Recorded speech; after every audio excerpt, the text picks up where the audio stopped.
Hi everybody and welcome back to my YouTube channel.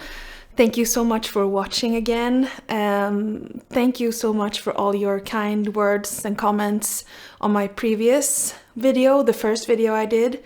If you haven't seen that already, it was about the spring 10x10 capsule wardrobe. The idea is to create 10 pieces or 10 looks for 10 days using 10 pieces. So in today's video, I'll be talking about my wish list for spring, and I'll also share some thoughts about how I'd like to dress this coming season, and I'll also explain a little bit more about my shopping process, or how my thoughts are on basically being a minimalist but still update your wardrobe once in a while, because we all love fashion, and even if I'm a minimalist, I still want to feel that my wardrobe is updated basically. So I thought I would begin by talking a little bit about my goals for my wardrobe this year. So last year I began this challenge of shopping as little as possible. I'm not going on those no buy challenges, but I introduced on my Instagram the idea of a slow buy challenge, to set a number of pieces that you are okay about adding to your wardrobe that year. So for me it could be 12 pieces. I think like one new thing a month is reasonable, because I still love shopping and I still love fashion and I want my wardrobe to feel updated and relevant, but I still want to shop as minimal as possible. So that's one idea. My goal is to keep on the slow buy challenge, and if you want to learn more about that challenge, I have lots of info on that over at my Instagram, so I'll link that down below, and maybe if you want to see a video about that, let me know. So my next goal when shopping this year is to buy as much pre-loved as possible. The third goal for this year is to have the one in, one out principle. That doesn't mean that I'm constantly on the cleaning my wardrobe process. I think that's actually one of the things I thought about when going YouTube, basically, is to go more in depth on things like this. So for example, the whole minimalism scene, I see a lot about cleaning your wardrobe, 10 steps on how to clean and just donate and sell and do all this big cleanse sort of. I think that the whole idea of minimalism as a way to purge or cleanse or do a big wardrobe sweep every once in a while and just get rid of a lot of stuff, that is not sustainable.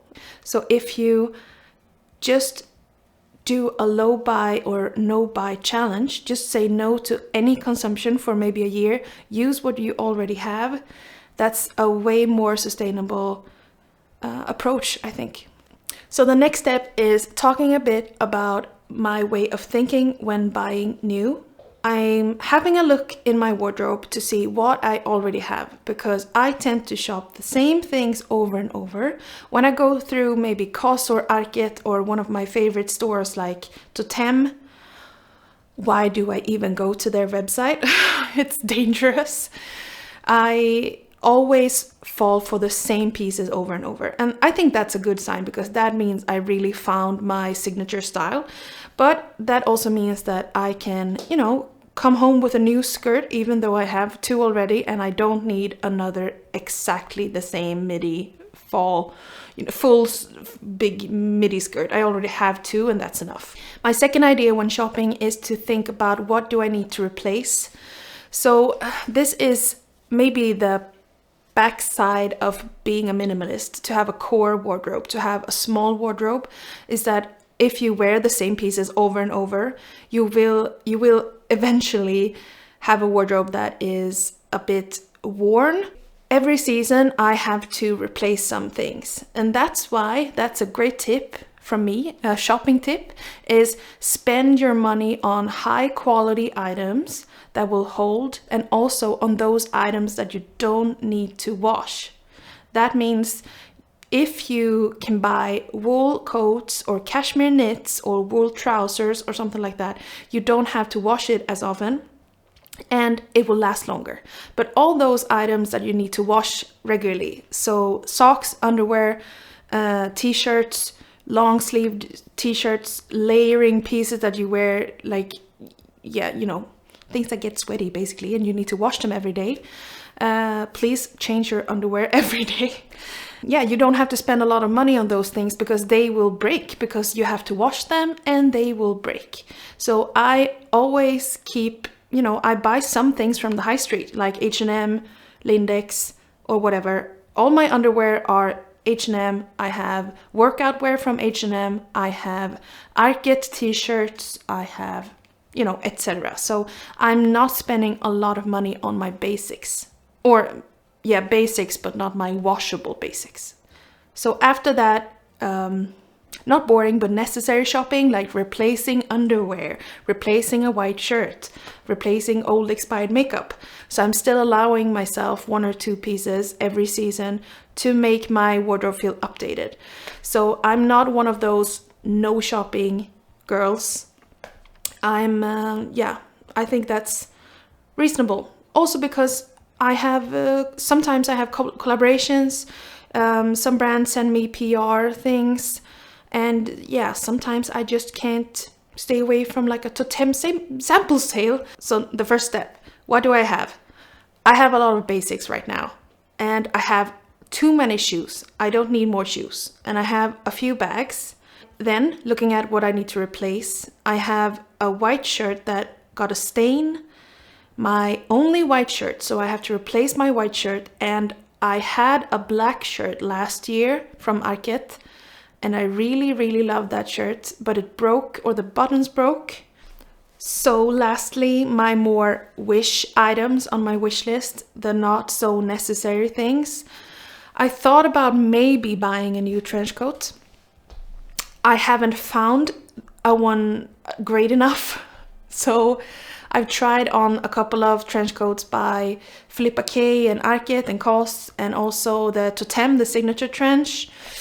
I don't know. I don't know if they're like great enough.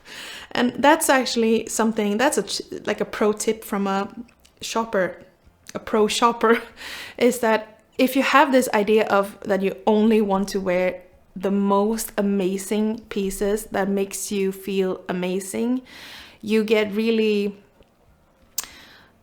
you don't wear like good enough clothes. I only want to wear pieces I really love, and I don't know how much wear I would get out of a beige trench coat. So I had a beige one, and I dyed it black, and then it wasn't great, so I actually sold that one. But yeah, I have one trench coat, and that's my old Net-a-Porter sale find from Acne. Really love that one, but it's a bit almost like a silky, very loose fitting, airy, flowy type of trench coat. And I really prefer the whole big and voluminous and oversized and a bit, masculine 90s, I'm working on Wall Street kind of trench coat. So maybe I'll find one on the, like in a vintage store, like a men's vintage store, but maybe. So yeah, I haven't found the perfect one. So that's my like first wish on my wish list, is a great trench. If I find the perfect trench, I will probably buy it. So that was today's video. Thank you so much for watching this little spring wish list and my thoughts about shopping as a minimalist. If you like content like this, please subscribe and also like this video. If you have any clothing recommendations, like a shirt or a trench coat, just drop that in a comment, and I'll see you over at my Instagram and in my next video. Have a great week and talk again soon. Bye!